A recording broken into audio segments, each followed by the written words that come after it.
Halo semuanya, perkenalkan kami dari kelompok 1, kelas C3, jurusan akuntansi, Fakultas Ekonomi dan Bisnis, Universitas Samratulangi Angkatan 2021. Saat ini, kami akan membahas materi mengenai pengembangan sistem dan teknik informasi. Namun sebelumnya, kami akan memperkenalkan nama dan NIM. Perkenalkan, nama saya Dina Gerung dengan NIM 210611040146. Perkenalkan, nama saya Firanto Tadung, NIM saya 210611040147. Halo semua, perkenalkan nama saya Amabil Udulila Mentut dengan NIM 2106040135. Yang pertama, definisi teknik dan dokumentasi sistem. Teknik sistem merupakan alat yang digunakan untuk menganalisis, merancang, dan mendokumentasikan suatu sistem serta subsistem yang berkaitan dengan dokumentasi. Dokumentasi meliputi bentuk naratif, bagian alur atau flowchart, diagram, dan materi tertulis lainnya yang menjelaskan bagaimana sistem bekerja. Deskriptif naratif sistem, penjelasan tiap tahap mengenai komponen dan interaksi sistem. Dalam bab ini akan dibahas mengenai 1. Diagram arus data, 2. Bagan alir atau flowchart dokumen, 3. Bagan alir atau flowchart sistem, 4. Bagan alir program. Yang pertama, diagram arus data. Diagram arus data atau data flow diagram (DFD) mendeskripsikan arus data dalam sebuah organisasi untuk mendokumentasikan sistem yang sudah ada dan merancangkan sistem yang baru. Elemen-elemen dalam DFD: 1. Sumber dan tujuan data, 2. Arus data, dan yang ketiga proses transformasi, dan yang keempat penyimpanan data. Selanjutnya, sumber dan tujuan data dalam DFD mewakili suatu organisasi atau individu yang mengirim atau menerima data yang dihasilkan sistem. Arus data mewakili arus data antara pemrosesan, penyimpanan, serta sumber dan tujuan data. Arus dan data dapat terdiri dari satu atau lebih bagian data. Proses mewakili transformasi data. Penyimpanan data adalah tempat menyimpan data baik secara permanen maupun temporer. DFD tidak memperlihatkan media penyimpanan secara fisik seperti disk atau kertas, tetapi bersifat deskriptif. Dalam menggambar DFD terdapat beberapa tahap, yaitu pertama, memahami sistemnya, dan yang kedua, mengabaikan aspek tertentu dalam sistem tersebut, misalnya proses pengendalian dan kegiatan pengendalian, dan selanjutnya menetapkan batasan sistem, mengembangkan diagram konteks, dalam hal ini konteks diagram.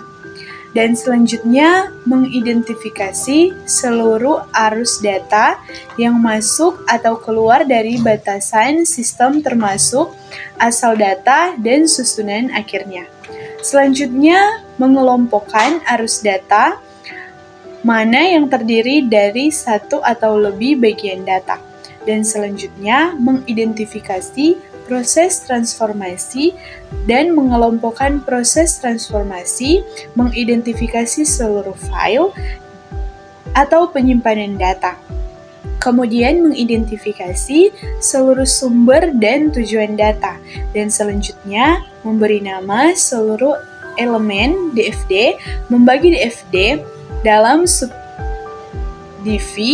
dan kemudian memberi nomor urut pada setiap proses dan mengulangi prosesnya, serta menyiapkan kopi akhir. Terima kasih.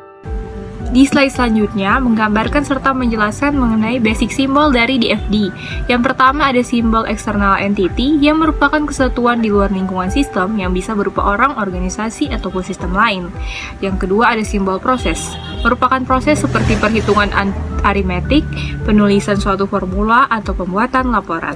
Yang ketiga ada simbol data store atau simpan data yang dapat berupa suatu file atau database pada sistem komputer atau catatan manual. Dan yang terakhir ada data flow atau arus data. Arus data ini mengalir di antara proses, simpan data, dan kesatuan alur. Demikian basic simbol dari DFD. Kemudian yang kedua, bagan alir atau flowchart. Bagan alir, teknik analisis yang dipergunakan untuk mendeskripsikan beberapa aspek dari sistem informasi secara jelas, ringkas, dan logis. Bagan alir menggunakan simbol-simbol untuk mendeskripsikan prosedur pemrosesan transaksi yang digunakan perusahaan dan arus data yang melalui sistem. Simbol-simbol dibagi menjadi 4 kategori, yaitu pertama, simbol masukan dan keluaran atau input dan output. Yang kedua, simbol pemrosesan. 3, simbol penyimpanan. Yang keempat, simbol arus dan lain-lain. Simbol masukan atau keluaran mewakili alat atau media yang memberikan input untuk atau mencatat output dari suatu pemrosesan. Simbol pemrosesan menunjukkan jenis alat yang digunakan untuk memproses data. Simbol penyimpanan mewakili alat yang digunakan untuk menyimpan data. Simbol arus dan lain-lain menunjukkan arus data dan barang. Suatu awal dan atau akhir dari bagan alir, waktu keputusan dibuat dan waktu untuk catatan penjelasan dalam bagan alir.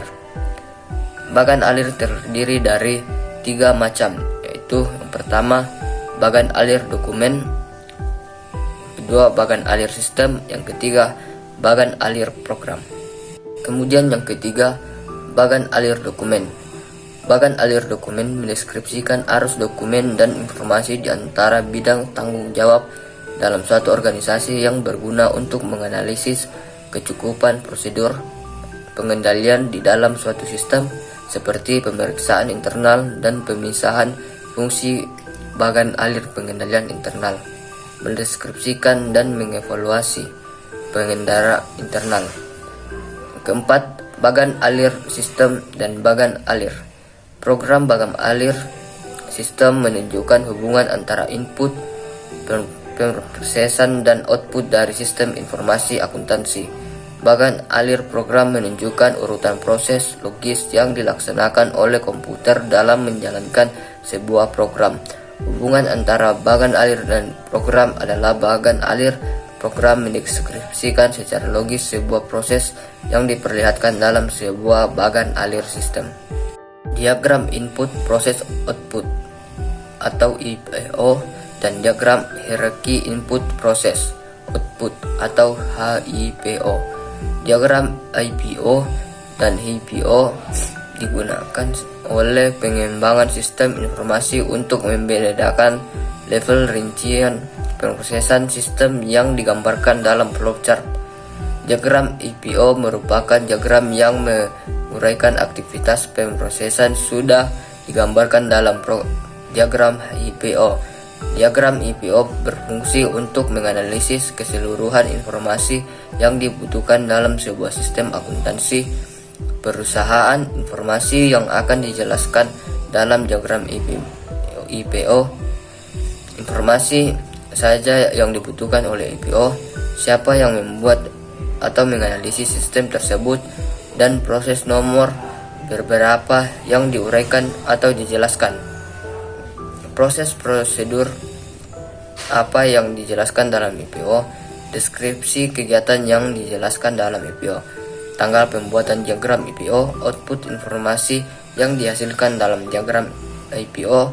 Diagram HIPO merupakan serangkaian diagram yang terdiri dari serangkaian level yang mengalir dari atas ke bawah yang menggambarkan sistem yang lebih detail.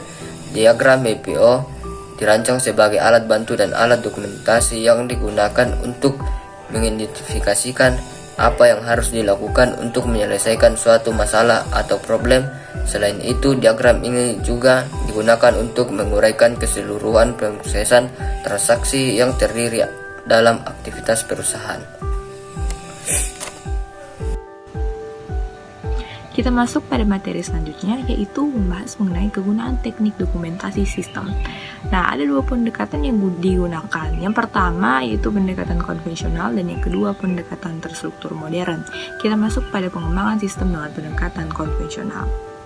Nah, pada nomor 1 dengan tahap analisis, hasil pemodelannya yaitu yang pertama flow map sistem lama, deskripsi prosedur, dan deskripsi dokumen dengan keterangan model prosedur.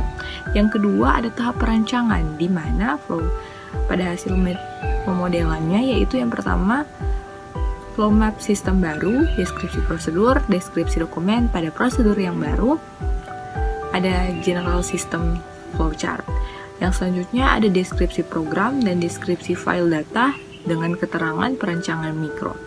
Dan yang terakhir ada struktur menu, sistem flowchart, tata letak layar, dan tata letak dokumen masuk, serta tata letak dokumen keluar. Dan yang terakhir ada program flowchart. Demikianlah pengembangan sistem dengan pendekatan konvensional. Selanjutnya yaitu pengembangan sistem dengan pendekatan terstruktur modern. Pada tahap pertama yaitu analisis dengan hasil pemodelan diagram konteks DFD level 0, 1, dan 2. Spesifikasi proses dengan keterangan model proses. Yang selanjutnya ada kamus data, diagram E to R dengan keterangan model data. Yang selanjutnya ada deskripsi. Dan yang kedua, tahap yang kedua ini yaitu tahap perancangan. Pada hasil pemodelan ada model data visi, deskripsi tabel basis data dengan keterangan rancangan data. Selanjutnya ada struktur chart, tata letak layar, tata letak dokumen masuk, tata letak dokumen keluar, serta prosedur code dengan keterangan rancangan program. Dan yang terakhir ada konsiderasi perangkat keras pada hasil pemodelan dalam tahap kedua perancangan. Demikian pengembangan sistem dengan pendekatan konvensional.